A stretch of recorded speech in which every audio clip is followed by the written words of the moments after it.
मोहसिन नकवी, तुम वाकई पाकिस्तान के क्रिमिनल हो।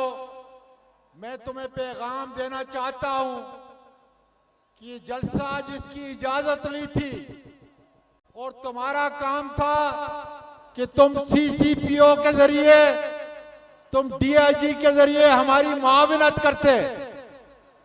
अदालत ने हमें इजाजत दी, हाई कोर्ट ने हमें इजाजत दी, लेकिन 2 बजे से लेकर 7 बजे तक तुम मुझसे वादा करते रहे कि तुम सारे कंटेनर मेरे लाहौर और लाहौर से बाहर आने वाले इन आजादी के मतवालों के लिए खोलोगे।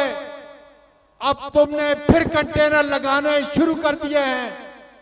मैं तुम्हें पैगाम देना चाहता हूं कि जिस तरह जनरल बाजवा आज लानत की इबारत पाकिस्तान के लिए बन चुका है,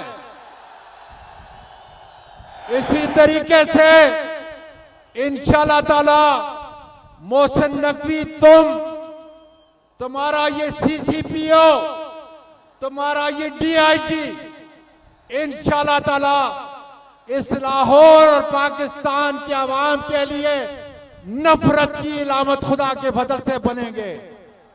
याद कर लो, अवाम का ये सैलाब देख लो, अपनी आंखों से देख लो। इंशाअल्लाह ताला आजादी के इज्मत वालों को कोई रोक नहीं सकता और इंशाअल्लाह इमरान खान की क़ियादत में आजादी तुमसे लेकर रहेंगे।